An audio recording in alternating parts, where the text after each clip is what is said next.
Steinhoff farm today in Seymour Township, just outside of Darlington, taking a look at some winter cereal rye that was planted following corn silage harvest.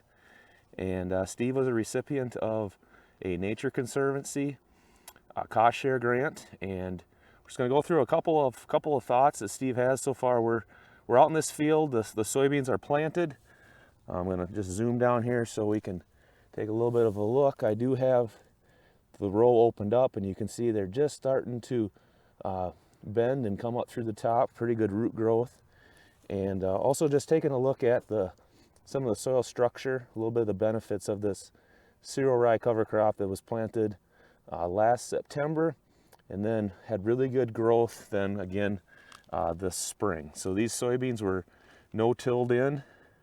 And let's just start with a few questions here, a conversation with Steve.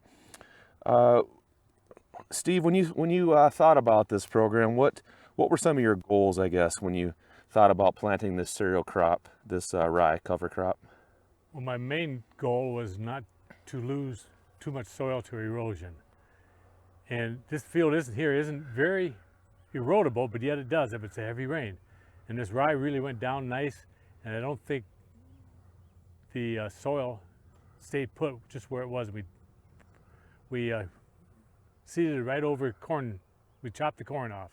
Okay. And we seeded right into that, and preserved moisture. As you can see in the soil now, it looks to me like the moisture's good. Right. No, awesome. I think that's the thing that we think about. You know, there's some hype going on with cover crops, but you know what really is the goal? So I think that's awesome, Steve, to have that goal in mind and go ahead and give this a shot. Could you just share briefly the crop rotation history on this field? It's been 2 years of corn and the year of soybeans. I've had 2 years of corn. The year before was soybeans. Okay. So it's beans, corn, back into beans. Okay. Sounds good. And then what are some of the historic practices then of this field as far as tillage or planting and such? Normally I fall chisel, spring finish, and plant. Okay. And the difference this year then with the rye crop? I just no-tilled right into it, so I saved myself quite a bit of financial in 2 trips across the field, as eliminating the chisel plow and the finishing and planting. Cool. And hopefully some of your workforce didn't have to take a pay cut because of that? Right. My wife. And then anything that you've noticed, I know you shared a little bit about the soil and water quality or the soil erosion. Any other things that you may think of as positive for this practice? Well, I've been real happy with the way the soil stays here. It doesn't leave at all. And I didn't know what to expect, how big the rye got, but the rye got pretty good size here this spring before we sprayed it off.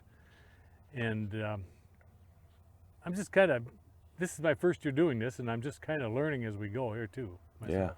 Yeah, no, that's awesome. And the LASA group, the Lafayette Ag Stewardship Alliance group, and Nature Conservancy is really thankful, Steve, for your involvement and other farmers' involvement, because you know there are some very interesting practices, but it definitely is a management change. So we appreciate your partnership on this. Have you experienced any unexpected challenges, would you say, so far with this cover crop? Not so far, because this is my first year, and this is the first year I've done it, so I really very new at it. I just don't know what's going, but so far it's been 100% okay. Awesome. Really good. We talked a little bit about some improved soil and water quality. I guess kind of the last question and maybe a few takeaway thoughts. What do you think, what type of result would be required, either from a yield standpoint or you know, maybe a weed control standpoint? What kind of result would be required for you to use this practice again?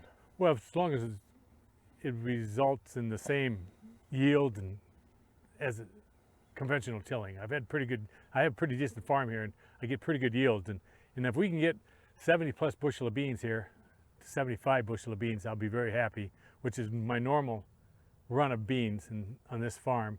And if I can get that normal run of beans doing rye no-till, I'll be very, very happy saving that 2 passes on the field and saving erosion on the fields, because like I said before, it's not that steep of erosion, but I have had heavy rains where it erodes pretty good. you know, ditches. But this here is just I can see now it's just going to hold everything here. Right. Yeah, no, that's awesome, Steve. Thank you for sharing. I think that is the goal when we take a look at some of these soil and water conservation practices. Is, you know, we really got to be cognizant of the agronomic side and the financial side, the profitability for agriculture. That really needs to be high on the list. And then once we have that, you know, in mind, what can we change to, you know, to allow the soil to function just a little bit more?